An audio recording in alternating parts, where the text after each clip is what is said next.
Pues aquí tenemos a Después alguien trabajó en la NASA, que es importante. que nos llegó. Y ¿quién es este perrito? El perrito también. ¿Cómo se llama? Chico. Chico. El famoso Chico. El mero Chico. El Chico le gusta estar aquí acompañándonos.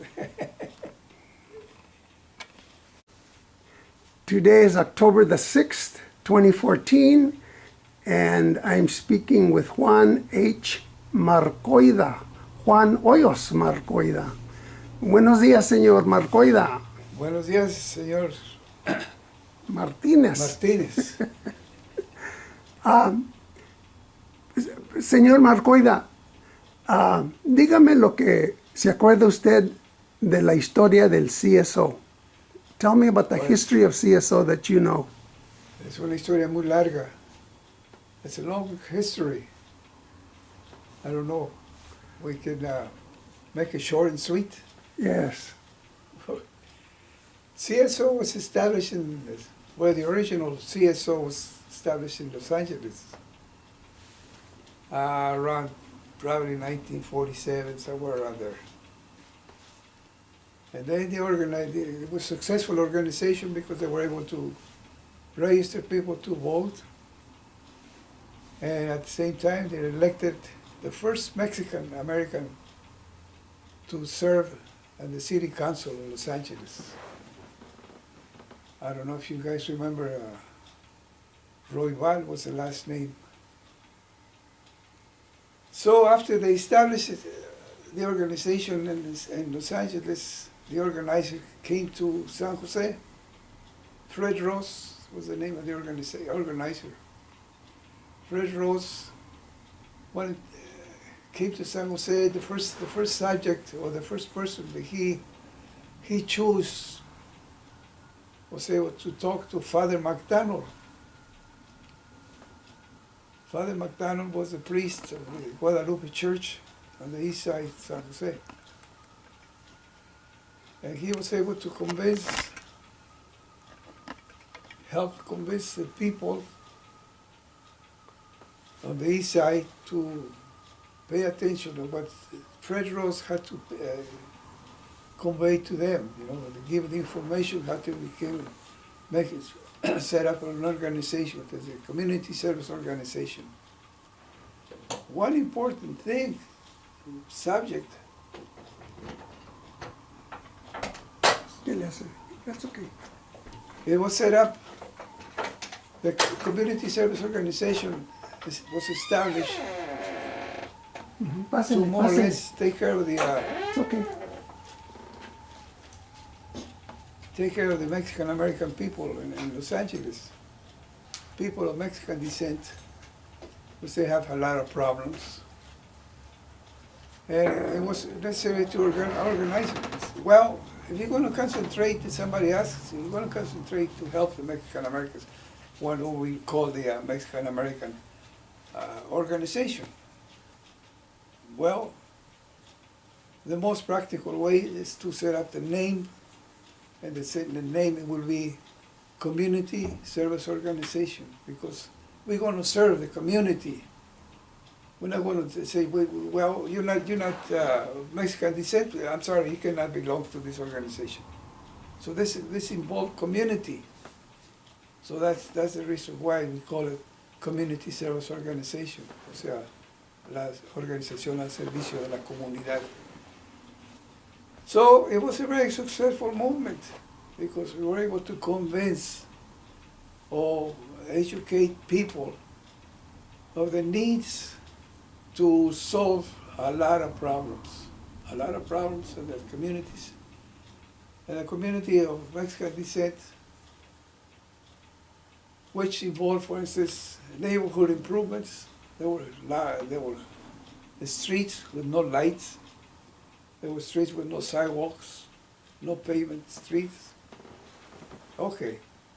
There was also a need to establish English classes to help the people to learn the English language, to communicate better here in the community. So, with the idea of improve the situations. It was necessary, the participation of people that were born in this country, they were American citizens, but they never registered to vote.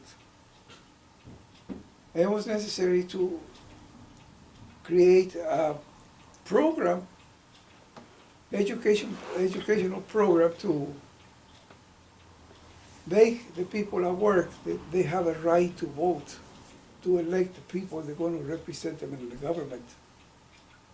And it was important for them to, sometimes it was necessary to attend the classes, to learn more English. It was necessary to participate. It was necessary to educate them as far as the need of an American citizens who were born in this country to participate in the government, to elect people, to represent them in the government. But if they were not registered to vote, they had no power. They had no voice. They said yes, there was yes and yes, or no. There was no need, no room for the no. So things like that, it was important to register people to vote, to elect, to help elect the people that are going to represent them in the government. The government, when they pass the laws, we're going to govern these people. So that was a long campaign. It took a lot of work to do that. I remember it was necessary to make changes in the state legislature, and it was necessary to change laws. And we went to Sacramento asking for to vote for certain laws. They were in a process projects or laws that was in a process to be passed by the state legislature. And what happens? We knock on the door of the representative, for instance, from Santa Clara County representative, and we face a situation. First question, where you guys come from? Well, we come from Santa Clara County. They say, just a moment. And they go and they tell the secretary, check, see how many Mexican Americans are registered to vote in my district. They found that I think we got 3 or 4. Very slow number, very low number, which means, well, these guys are not helping me. Why should I help them? Automatically, it says, well, I'm sorry, I'm too busy. Come back some other time, will you? Okay, we learn a lesson. We're going to register people to vote. So next time we're going to come over here, we're going to come bring you numbers. We have 5,000 or we have 10,000 people registered to vote, and we'd like to have your support on these laws that we need to be passed. That changed the picture. Yes, sir. Yes, sir. Come in, please. Have a cup of coffee, or very, very, very sociable. But I remember the first time. I said, get out of here. I'm too busy. Don't bother me. And this time, we have the power of vote. So pay attention to us. And they did. So that's the important part. They were wasting that right that was given to us because we were born in this country. You have the right to vote, but you have to register to vote first.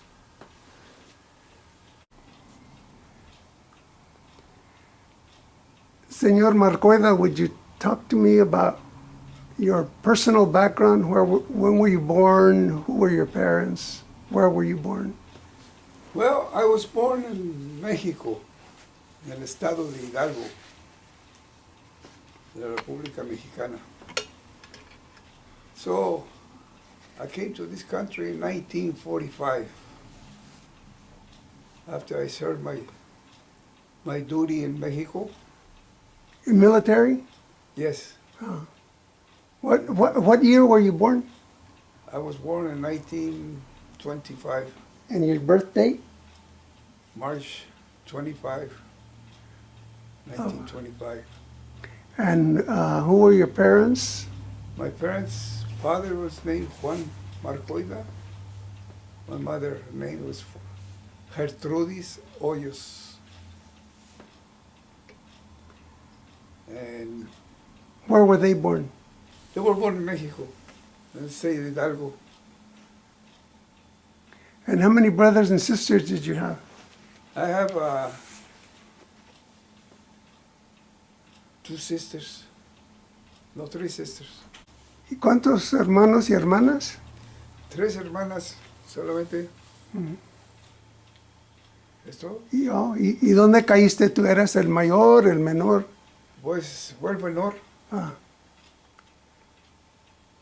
Y luego te viniste a Estados Unidos en 1945, 45. después del ejército. Sí. ¿Y qué hiciste en el ejército mexicano? En el ejército mexicano estaba en la compañía de armas de acompañamiento que le llaman, morteros de 81 milímetros. ¿En English? In English, I was in the army. The company that I was in was they call it armas de acompañamiento. So there was like an artillery on the infantry, but we had the machine guns, 50 millimeters machine guns, and 81 millimeters mortars. It was kind of heavy. And how long were you in the service? 1 year, I was trained. Actually, the system was be trained to be shipped to the Pacific. At that time, good old General MacArthur needed Mexicans because they're good for fighting. So why to get the Mexicans from Mexico? You know? So there's an agreement that the 2 governments, the United States and Mexico. The United States put a lot of money to set up military camps, to set up the training and so forth. You know, all the expenses a lot of money came from the United States because it was an ally in the Second World War, allied to the United States. So at that time we were fighting Japan. So it was a need to go, for instance, to the Philippines. And in that theater, all that stuff, it was a lot of action. So at the end of the year, more or less we're ready to be shipped out, and then the government says, we're not sending nobody from Mexico to get fight. If we want to find some volunteers to go, they're welcome to go. And that's when the Escuadrón 201, the 201 Squadron, was volunteers that went to fight in the Pacific. So that was the end of the participation of that. And then the war was over in 1945. Were there any Americans involved in your training? Yes, we received training from Navy personnel, training in the commando part of the training was set up in commando, all that stuff related to commandos. Tell me about your early education. ¿A dónde fuiste a la escuela? Ay. Tu educación, tu instrucción. Instruction. Well, the military called me and I got drafted, and I was a student for the Technical Institute, Instituto Politécnico in Mexico. So my career was to be an engineer in electronic and mechanical engineer. But the military they said, well, you have to stop the studies. When that law became in effect in Mexico about the conscription, there was no discrimination. If you're a student, you don't care. You gotta go. If you're the only son in the family, you gotta go too. So there was no discrimination. So everybody has to go. So that was the the service, We had no choice. Did you go to elementary school? Yes, sir. I went to elementary, finished my elementary training and education, and then we went to the technical school. Was it public school or private Public school, yes. My school, the elementary school was a private school. And then I went to the technical school. So when you went to school, were you a good student, a fair student, a poor I student? think I was the best student. Ah. I kind of so-so, in between. What got you interested in engineering? Because was a need for the engineers. And you see, the city that I came from was a city, the production of gold and silver was very high. We had two big companies exploring the land, exploring the terrain, American companies and English companies. They set up a big production there. But of course, there was a need of engineering too. So that was the opportunity. Was this in Hidalgo? Está Hidalgo, Pachuca, Hidalgo. Y tenían minas. Oh yeah, it's a huge mining town. The mining production was very high.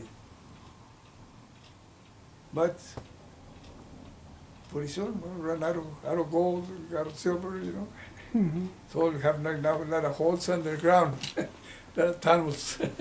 So you completed the military service in when? In 1944. And when did you decide to come to the United States? In 1945. And why did you decide to come here? Don't ask me that question because I don't have the answer for it. I asked myself the same question myself, But anyhow, I came here and I stay here. ¿Tenías familia aquí o conocías a gente? No, Ay, ¿y cuando viniste a Estados Unidos, a dónde llegaste? a la ciudad de Santa Bárbara. En Santa Bárbara, ahí estuve varios meses, me encontré una buena muchacha, nos casamos.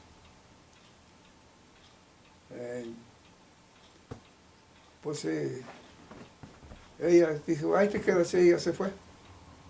Murió hace como 10 años. Ah. ¿Y ella cómo se llamaba? Genoveva. Se conocieron en Santa Bárbara y luego... En Santa Bárbara nos venimos a San José, Ajá. porque ellos eran trabajadores inmigrantes, ¿no? Oh, ¿Cómo le llaman los trabajadores que va de un lugar a otro? yeah, migrant workers. Migrant workers, yeah. Ajá. So, ellos trabajaban desde el Valle Imperial hasta el Valle aquí a San José. Ah, es que te viniste con ellos a San José. Pues sí, venimos por a ver de qué se trataba. Yo vi, aquí había mucho trabajo en las huertas, mucha fruta, pero yo el campo no me gusta. Yo mi idea era cosa industrial. Ujú. So, tuve la oportunidad de obtener empleo en la compañía General Electric. En 1947 empecé con ellos. Ellos vinieron a esta ciudad porque estaban en Oakland, la compañía. Entonces abrí una planta aquí en San José. Y después esa planta la cambiaron, hicieron una nueva en el Monterey Road, enfrente del cementerio de Oak Hill. Ahora ahora es un shopping center, ahora se llama La Planta.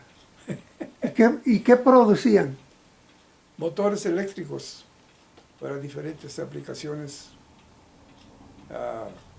por ejemplo, para motores que se usaban en las minas, motores para mover maquinarias petroleras, motores para bombeo de agua en las ciudades, todo ese tipo de equipo.